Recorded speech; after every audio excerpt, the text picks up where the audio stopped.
Hello, I'm Sebastian. Welcome to Nine Nar Trees podcast. Today, I will summarize and review the book.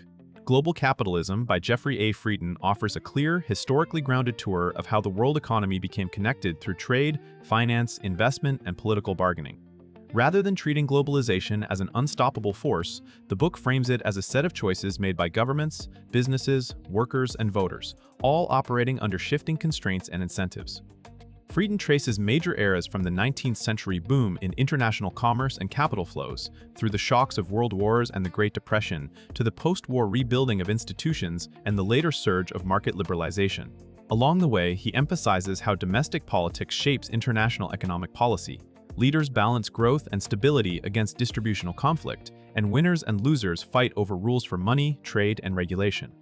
The result is an accessible synthesis that connects big events to the underlying political economy, helping readers understand why global integration advances, stalls, or reverses at different moments. I will give you key takeaways from this book. Firstly, the first age of globalization and its political foundations. Frieden highlights the late 19th and early 20th centuries as an early peak of global integration, driven by falling transport costs, expanding industrial production, and the spread of international finance. This era linked commodity producers, manufacturing centers, and capital markets across continents, making countries more interdependent than many people assume for the period. The book stresses that openness was not simply an economic outcome. It relied on political choices that protected property rights, enabled cross-border lending, and supported trade.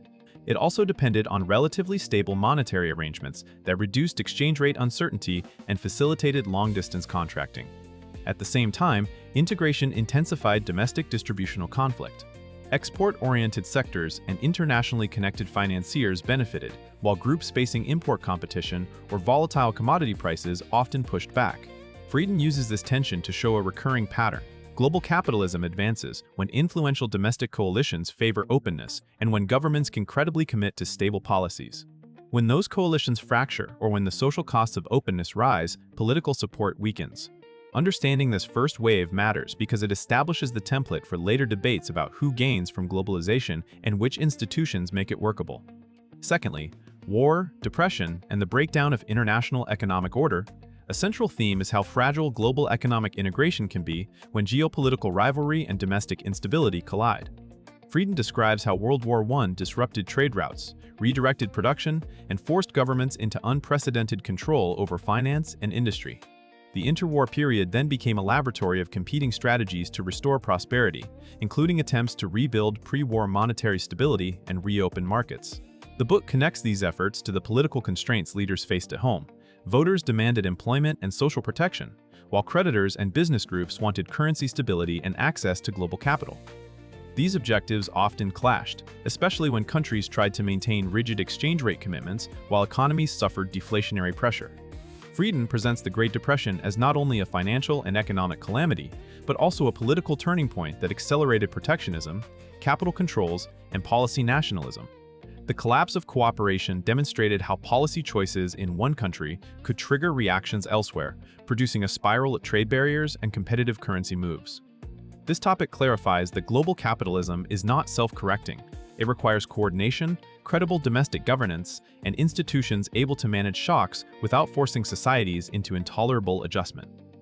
Thirdly, building the post-war system, institutions, compromise, and growth. Frieden explains the post-World War II decades as an era of deliberate reconstruction in which policymakers sought to capture the benefits of open markets while avoiding the interwar disasters. The creation of international rules and organizations supported trade expansion, monetary cooperation, and post-war recovery, but the book underscores that these arrangements reflected political compromise. Governments aimed for growth and stability while preserving room to pursue domestic goals such as full employment and social insurance. In practice, this meant managing exchange rates, regulating capital flows more tightly than in later decades, and gradually lowering trade barriers. Frieden ties the success of the period to a broad alignment of interests. Firms could plan in a more predictable environment. Workers gained from rising employment and wage growth, and states enjoyed legitimacy from improved living standards. Yet the system also carried tensions, including differing national inflation preferences, asymmetric adjustment burdens, and the difficulty of maintaining fixed or tightly managed exchange rates as economies changed. By emphasizing the interaction between domestic priorities and international commitments, the book shows why post-war prosperity was historically distinctive. It was not simply a market miracle, but a political economy solution that blended openness with rules, oversight, and negotiated constraints. Fourthly, from managed openness to liberalization, the return of global finance, the book traces how the later 20th century shifted toward greater capital mobility, freer financial markets, and broader trade liberalization. Frieden connects this transition to macroeconomic turbulence, including inflation, balance of payment strains, and challenges to exchange rate management. As governments searched for new policy frameworks, many turned toward deregulation, privatization, and market-oriented reforms, arguing that competition and capital access would spur efficiency and innovation. Frieden treats these changes as politically contested. Financial sectors often favored liberalization, while groups exposed to instability or job displacement demanded safeguards. A key insight is that international finance imposes discipline but can also amplify vulnerability. When capital can move quickly, countries face sharper penalties for policies that investors dislike, and crises can spread across borders with speed. The book also addresses how multinational production and global supply chains reconfigured bargaining power between firms, labor, and states. This topic helps readers evaluate modern globalization with a longer lens. The surge in integration was not inevitable, nor uniformly beneficial, and it hinged on a set of domestic coalitions and international norms that could be revised. Frieden emphasizes the need to understand the trade-offs between autonomy, stability, and openness when capital markets dominate the global landscape. Lastly, distribution, backlash, and the politics of globalization today, Frieden concludes the narrative by emphasizing that the sustainability of global capitalism depends on how societies manage its unequal effects. Greater integration can raise overall prosperity, but it also redistributes income and risk across sectors, regions, and skill groups. The book's political economy framework highlights why backlash emerges when losers from openness feel ignored, or when safety nets and adjustment policies are inadequate. Trade can pressure certain industries, capital mobility can constrain fiscal and monetary choices, and financial crises can trigger long-lasting public distrust. Frieden shows that these tensions are not new, but contemporary conditions such as faster information flows, complex supply chains, and large cross-border financial positions can intensify them. The book encourages readers to think in terms of policy design rather than slogans. Openness requires institutions that make commitments credible, manage volatility, and spread gains broadly enough to preserve legitimacy. This includes considering social protection, labor market policies, regulation, and international cooperation that reduces destructive beggar-thy-neighbor reactions.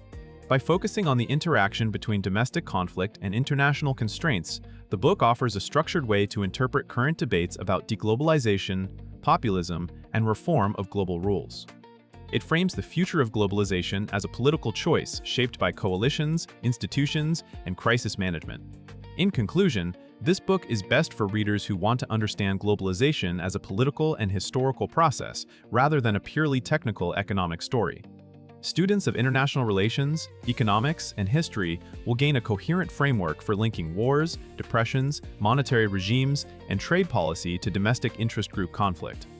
Professionals in policy, business, and finance can also benefit, because the book clarifies why governments sometimes embrace openness and at other times impose controls, tariffs, or regulations, often in response to internal distributional pressures and external shocks.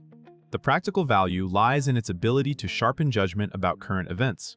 By showing how earlier waves of integration rose and fell, it helps readers recognize warning signs of instability, understand the roots of backlash, and evaluate proposals for reform with a clearer sense of trade-offs among growth, stability, and democratic accountability. Compared with many globalization books that focus narrowly on theory, ideology, or a single region, Frieden's account stands out for balancing economic mechanisms with political incentives and institutional design across multiple eras. That breadth makes it a worthwhile purchase. It equips readers with a durable mental model for interpreting both the achievements and the recurring fragilities of global capitalism. If you would like to support Jeffry A. Frieden, you can buy the book through the Amazon link I've provided in the podcast description. After reading the book, please let me know what you think and share your thoughts. See you around.